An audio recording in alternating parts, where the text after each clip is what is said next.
皮帽子军昙花一现，日本侵占中国大陆的战线越拉越长，日军方面可以说屡战屡胜，而国军方面则是屡败屡战。报纸上登出的战事地图一天一天的广阔，但是日军占领的都是点和线，除了点线之外，仍然是中国人的世界。许多地方是爱国分子组织起游击队来控制着，有些地方则尽是地痞流氓，也以游击队的名义霸占着收捐收税，胡作非为。少数日军轻易不敢离开点线，否则被杀掉是常有的事。日军因为这种情况，深感汪伪的和平军毫无作为，因此从北方调来几万穿厚棉袄、戴皮帽子的伪满洲国军人。这种军队纪律坏到极点，一到上海就以闸北为据点，当天晚上就在闸北散开来，奸淫掳掠，无所不为。次晨，闸北居民成千上万地拖儿带女逃避到租界上来，一时租界上的情形也为之大乱。这种戴皮帽子的军队本来驻扎在关外，可以说是军，亦可以说是匪，大多数出身为马贼，不仅相貌狰狞，而且毫无军人模样。这一来，上海租界上的人也提心吊胆，怕他们有朝一日会到租界上来横行不法。我记得清清楚楚，在民国34年1945年2月18日，因为这一天是我生日后的第4天，阖家聚宴之后，又补请几位老长辈。当天有一个老佣人由闸北赶来，他讲出这般皮帽子军人的暴行，大家听了都为之食不下咽。闸北在战事发生后，本来房屋已坍毁，居民穷困，可是皮帽子军人还认为这里很富庶繁华，与北方原驻地的情况有天壤之别。他们看见路上的小贩，有生果摊就抢生果，有旧衣铺就抢旧衣服，看见妇女就抢妇女，还要向保甲长要花花姑娘供他们发泄兽欲，所以闸北的年轻妇女逃避一空，剩下的只是少数老妪而已。幸亏闸北的居民熟悉道路，到租界上来有好几个出入口，所以一天之间几十万人都涌了出来。这种情形暴露出日军在前方缺乏人力，居然要调动这种戴皮帽子的关东军到上海。可是，一到上海，他们却连这一小撮皮帽子军人也无法控制。本来日军每到一个地方，总是由伪组织安排一个慰安所。所谓慰安所，就是罗织一些妇女在某个处所中，并且有军队看管着，任日军排队而入，限时而出。可怜这些妇女饱受凌辱，一天至少要应付几十名日军。这些日军在慰安所前的纪律反而很好。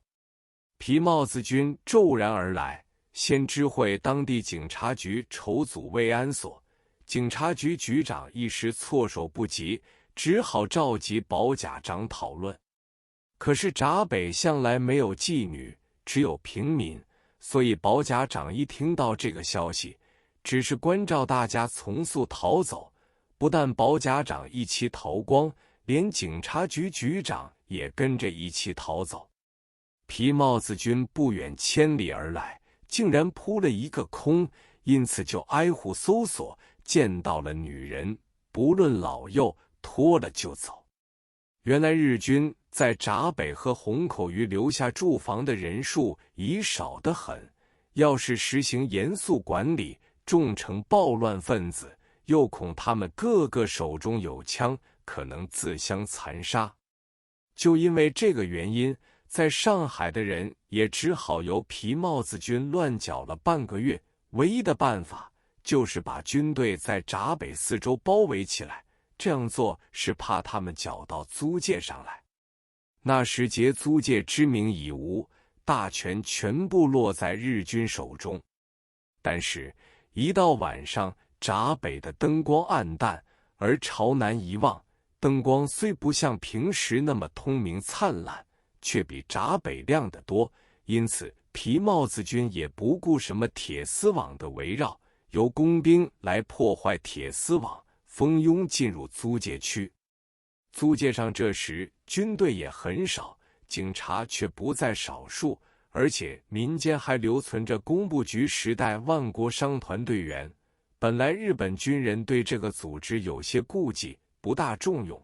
但到这时也不得不号召所有队员整夜出防，捉到了皮帽子军人，就设法解除他们的武装，送到日本宪兵司令部。宪兵见到这种人，不问情由，即把他们打得皮开肉烂，然后将其一车车再返闸北。